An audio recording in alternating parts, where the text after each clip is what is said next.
Strategic workforce planning. देखिए, workforce का मतलब होता है total number of people who work in a company और फैक्ट्री। तो किसी कंपनी, किसी ऑर्गेनाइजेशन, किसी फैक्ट्री में टोटल कितने नंबर ऑफ पीपल वर्क कर रहे हैं, कितने एम्प्लॉय वर्क कर रहे हैं, उन सभी को हम as a total workforce denote करते हैं। तो वर्कफोर्स प्लानिंग का मतलब क्या हो जाएगा? It is a systematic process for identifying and addressing the gaps between the workforce of today and human capital needs of tomorrow.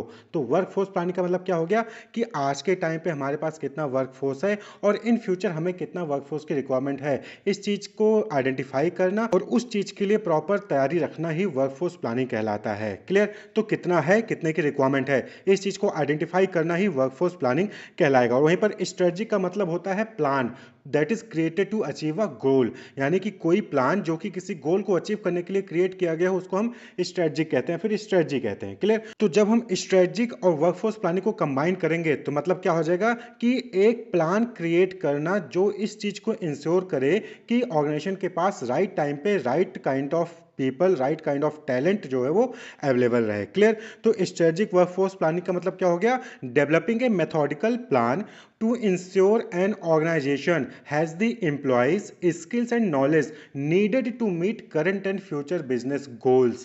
यानी कि स्ट्रेटेजिक वर्कफोर्स प्लान का मतलब क्या हो गया कि एक इस तरीके का पीपल प्लान, वर्कफोर्स प्लान तैयार करना जो कि इस चीज को इंश्योर करेगा कि ऑर्गेनाइजेशन के पास करेंटली और फ्यूचर में राइट नंबर ऑफ एम्प्लॉयज हों, सही स्किल्स के साथ हों, सही नॉलेज के साथ हों।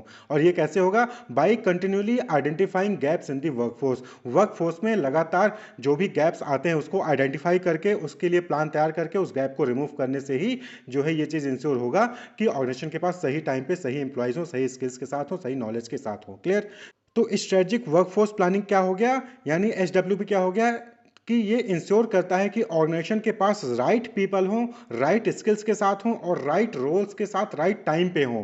तो इसी को हम स्ट्रेटेजिक वर्कफोर्स प्लानिंग कहते हैं। Means creating a plan that ensure that an organisation has right people with right skill and are in the right role at the right time.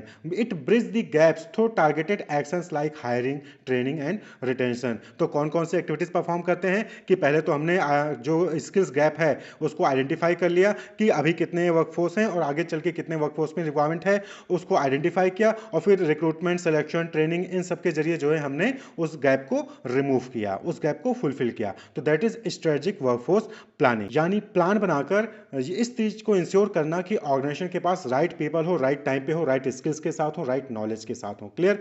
तो it involves analysing current staff, forecasting future need. यानी कि presently कितना staff है उसको जो है analyse किया जाता है, जो है फ्यूचर में कितने एम्प्लॉयज़ की कितने जो है वर्कफोर्स की रिक्वायरमेंट हो सकती है उसको एनालाइज करना। फिर आइडेंटिफाइंग क्रिटिकल स्किल गैप, यानी कि कहां पर स्किल की कमी है, किस टाइप के स्किल के लोगों की रिक्वायरमेंट है, किस टाइप के क्वालिफिकेशन वाले एम्प्लॉयज़ की रिक्वायरमेंट है, उस चीज़ को आइडेंटिफाई करना। फिर उसके लिए एक्शन प्लान बनाना और फिर जो है ऑब्जेक्टिव को मीट करना। यही जो है स्ट्रेटेजिक वर्कफोर्स प्लानिंग में किया जाता है कि करंट स्टाफ को एनालाइज किया जाएगा, फोरकास्ट किया जाएगा कि फ्यूचर में कितने स्टाफ की रिक्वायरमेंट है, किस टाइप के, किस स्किल्स के, किस नॉलेज वाले एम्प्लॉय की रिक्वायरमेंट है और फिर उसके लिए एक्शन प्लान तैयार करके उस नीड को फुलफिल करना, उस वर्कफोर्स को जो है उस वर्कफोर्स की रिक्वायरमेंट को फुलफिल करना ही स्ट्रेटेजिक वर्कफोर्स प्लानिंग कहलाता है। क्लियर? तो स्ट्रेटेजिक वर्कफोर्स प्लानिंग में 4 इंपॉर्टेंट क्राइटेरिया होते हैं जिसको हम 4R भी कह सकते हैं। पहला है राइट साइज, यानी कि स्ट्रेटेजिक वर्कफोर्स प्लानिंग में इस चीज को ध्यान दिया जाता है कि ना ही ओवर स्टाफ्ड हो, यानी कि जितने लोगों की रिक्वायरमेंट है उससे ज्यादा लोग हैं आपके ऑर्गेनाइजेशन में, और ना ही अंडर स्टाफ्ड हो, यानी कि जितने लोगों की रिक्वायरमेंट है उससे कम है। भाई अगर ज्यादा होंगे तो जाहिर सी बात है कि वो वर्कर इनएफिशिएंटली काम करेंगे और कॉस्टिंग भी ज्यादा आएगी। वहीं पर अगर कम होंगे तो कंपनी जितना प्रोड्यूस कर सकती थी उससे कम ही प्रोड्यूस करेगी, यानी कि कंपनी की जितनी कैपेसिटी थी प्रोडक्शन की उससे कम प्रोड्यूस होगा। क्यों? क्योंकि एम्प्लॉइज कम है। तो इसलिए ना ही ओवर स्टाफ्ड हो यानी ज्यादा एम्प्लॉय हो और ना ही कम हो। इस चीज को इंश्योर करता है कौन है? Strategic workforce planning. इसी तरीके से अगला जो क्राइटेरिया है स्ट्रेटेजिक वर्कफोर्स प्लानिंग का, राइट शेप, यानी कि इस चीज को इंश्योर करना कि जो वर्कफोर्स है उनके पास राइट कॉम्पिटेंसीज हो, राइट स्किल्स हो, राइट नॉलेज हो, आज के लिए भी और आगे चल के भी जो भी नॉलेज की स्किल्स की रिक्वायरमेंट हो वो भी नॉलेज और स्किल्स उनके अंदर अंदर हो। तो राइट साइज, सही क्वांटिटी में वर्कफोर्स हो, राइट शेप, सही नॉलेज, सही स्किल्स के साथ वर्कफोर्स हो। वहीं पर तीसरा चीज क्या इंश्योर करना है, दैट इज राइट कॉस्ट, यानी कि ऐसा भी ना हो कि ज्यादा एम्प्लॉय को रिक्रूट करने के चक्कर में कंपनी बैंकरप्ट हो जा रही है, कंपनी के पास जो है वहां पर पैसा ही नहीं बच रहा है, ज्यादा कॉस्टिंग आ जा रही है। बट इतना भी लो ना हो कि जो वर्कफोर्स है वो अपने काम को कंप्लीट कर ही नहीं पा रही है। भाई जब इंप्लॉयज कम होंगे तो ऑर्गेनाइजेशन में जितना प्रोडक्शन है उतना प्रोडक्शन हो ही नहीं पाएगा। तो राइट कॉस्ट, ना ज्यादा कॉस्ट लगे ना कम कॉस्ट लगे, ना ज्यादा इंप्लॉयज हो ना कम इंप्लॉय हो, और जो एजुकेशन, जो नॉलेज, जो स्किल्स होनी चाहिए वो स्किल्स नॉलेज भी उन एम्प्लॉय के अंदर हो। और नेक्स्ट जो है that is right agility. Right agility का मतलब क्या होता है, फुर्तीलापन, यानी चेंजेस को जल्दी से अडॉप्ट करने वाले। तो इस तरीके के वर्कफोर्स हो जो कि लीन हो, फ्लेक्सिबल हो, और जो मार्केट कंडीशन, जो भी चेंज मार्केट कंडीशन है उसको अडॉप्ट कर सकें, इस टाइप के एम्प्लॉयज हो। तो ये चार चीजों को इंश्योर करना ही स्ट्रेटेजिक वर्कफोर्स प्लानिंग का जो है मेन मोटिव होता है, ऑब्जेक्टिव होता है। और स्ट्रेटेजिक वर्कफोर्स प्लानिंग करते वक्त इस चीज को इंश्योर किया जाता है, इन क्राइटेरिया को फुलफिल किया जाता है। जो स्ट्रेटेजिक वर्कफोर्स प्लानिंग इन चारों क्राइटेरिया को फुलफिल करेगा वो अच्छा स्ट्रेटेजिक वर्कफोर्स प्लानिंग कहलाएगा। क्लियर? तो 4R यानी right size, right shape, right cost and right agility. कुछ ऑथर्स हैं जो कि 7R को वहां पर डिस्कस करते हैं। Some authors define the 7Rs of strategic workforce planning. वो कौन कौन से हैं? Right people, right skill, right shape, right size, right time, right place and right cost. ये 7R होते हैं कुछ ऑथर्स के अकॉर्डिंग। क्लियर? तो ये सभी का मतलब आप समझ चुके होंगे। अब हम बात कर लें कि स्ट्रेटेजिक वर्कफोर्स प्लानिंग का बेनिफिट क्या होता है। तो स्ट्रेटेजिक वर्कफोर्स प्लानिंग क्या है आप समझ गए।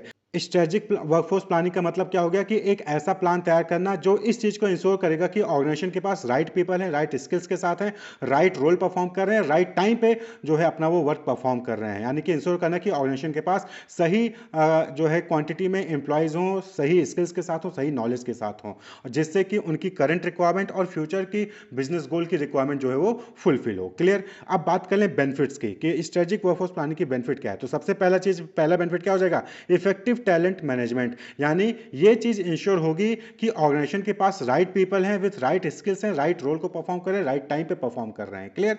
तो पहला तो इफेक्टिव टैलेंट मैनेजमेंट के लिए स्ट्रेटेजिक वर्कफोर्स प्लानिंग जो है इंपॉर्टेंट है। वहीं पर दूसरा बेनिफिट क्या है, एसडब्ल्यूपी एम्स टू ऑप्टिमाइज और रिड्यूस कॉस्ट। जैसा कि हमने बताया राइट साइज में कि ज्यादा इंप्लॉयज को रिक्रूट कर लिया जाएगा तो भी जो है कॉस्ट बर्डन पड़ेगा कंपनी के ऊपर, ज्यादा कॉस्ट आएगी इंप्लॉय के ऊपर। वहीं पर कम रिक्रूट किया तो भी जो है परफॉर्मेंस पूर हो जाएगी, प्रोडक्शन कम होगा तो प्रॉफिट कम होगा। तो कॉस्ट को ऑप्टिमाइज करने के लिए, कॉस्ट को रिड्यूस करने के लिए, ओवर स्टाफिंग ना हो, अंडर स्टाफिंग ना हो, इस चीज को इंश्योर करने के लिए स्ट्रेटेजिक वर्कफोर्स प्लानिंग जो है वो हेल्पफुल होता है। इसी तरीके से अगला जो बेनिफिट है that is preparing for the future. यानी कि स्ट्रेटेजिक वर्कफोर्स प्लानिंग में क्या होता है कि फ्यूचर में कितने वर्कफोर्स की रिक्वायरमेंट है उस चीज को पहले से ही एंटिसिपेट कर लिया जाता है, फोरकास्ट किया जाता है, और उसके लिए जो है पहले से ही प्लानिंग जो है यहाँ पर कर ली जाती है, सेट कर ली जाती है कि आगे जो भी वर्कफोर्स की रिक्वायरमेंट होगी उसको कैसे फुलफिल किया जाएगा, उसको कैसे मीट आउट किया जाएगा। क्लियर? तो फ्यूचर के लिए भी जो है ये तैयार रखता है स्ट्रेटेजिक वर्कफोर्स प्लानिंग। इसी तरीके से अगला जो बेनिफिट है that is aligning workforce strategies and organisational goal. यानी कि स्ट्रेटेजिक वर्कफोर्स प्लानिंग जो है वो वर्कफोर्स स्ट्रेटजी को और ऑर्गेनाइजेशन गोल को कनेक्ट करने में हेल्प करता है। अलाइनिंग का मतलब क्या हो गया, arranging things in straight line. यानी वर्कफोर्स स्ट्रेटजीज में जो भी प्लान तैयार किया जा रहा है, जो भी एक्टिविटीज परफॉर्म की जा रही हैं वो ऑर्गेनाइजेशन गोल को अचीव कर सके इस हिसाब से की जाती हैं। क्लियर? तो ऑर्गेनाइजेशन गोल को अचीव करने में एक तरीके से वर्कफोर्स स्ट्रेटजीज हेल्प करती हैं, स्ट्रेटेजिक वर्कफोर्स प्लानिंग हेल्पफुल होता है। नेक्स्ट जो इंपॉर्टेंट है that is risk mitigation. Risk mitigation कहने का मतलब क्या हो गया कि reducing the potential harm due to understaffing और ओवर स्टाफिंग। अंडर स्टाफिंग की वजह से जो भी हार्म हो सकता है कंपनी को, या फिर ओवर स्टाफिंग की वजह से जो भी हार्म हो सकता है, उससे जो है वो स्ट्रेटेजिक वर्कफोर्स प्लानिंग ऑर्गेनाइजेशन को बचाता है, उससे प्रोटेक्ट करता है ऑर्गेनाइजेशन को। जैसे अगर ओवर स्टाफ कर लिया तो कॉस्ट ज्यादा आएगी, वर्क इनफिशिएंसी होगी। वहीं पर अगर अंडर स्टाफ कर लिया तो जाहिर सी बात है कि कंपनी का जितना प्रोड्यूस कर सकते उतना प्रोडक्शन नहीं होगा, और जब प्रोडक्शन नहीं होगा तो सेल्स नहीं होगा, सेल्स नहीं होगा तो प्रॉफिट नहीं होगा। तो ओवर स्टाफिंग और अंडर स्टाफिंग की वजह से जो भी रिस्क आ रहा है उसको मिटिगेट करता है। साथ ही साथ फ्यूचर में अचानक से पता चला कि फ्यूचर में ज्यादा वर्कफोर्स की रिक्वायरमेंट है और पहले से कोई तैयारी नहीं है, तो आप जो है फ्यूचर में जो भी अगर कोई एक्स्ट्रा डिमांड आ गया, एक्स्ट्रा ऑर्डर आ गया आपके कंपनी के पास, तो आप उसको फुलफिल नहीं कर पाओगे। क्लियर? तो फ्यूचर में जितनी वर्कफोर्स की रिक्वायरमेंट है उसके लिए पहले से प्लान तैयार करके रखना जिससे कि फ्यूचर में प्रॉब्लम ना हो, उसमें हेल्पफुल होता है स्ट्रेटेजिक वर्कफोर्स प्लानिंग। प्लानिंग। कहने का मतलब है कि जो भी रिस्क हो सकते हैं वर्कफोर्स की वजह से, उसको जो है उस रिस्क को रिड्यूस करता है, उस रिस्क को जो है रिमूव करता है स्ट्रेटेजिक वर्कफोर्स प्लानिंग। तो इस तरीके से स्ट्रेटेजिक वर्कफोर्स प्लानिंग जो है वो बेनिफिशियल होता है, इंपॉर्टेंट होता है किसी भी ऑर्गेनाइजेशन के लिए। क्लियर? तो स्ट्रेटेजिक वर्कफोर्स प्लानिंग कहने का मतलब क्या हो गया कि developing a plan, developing a strategy that ensure that an organisation has right people with right skills and in the right role at the right time. Clear? Wish you all the best. Keep watching.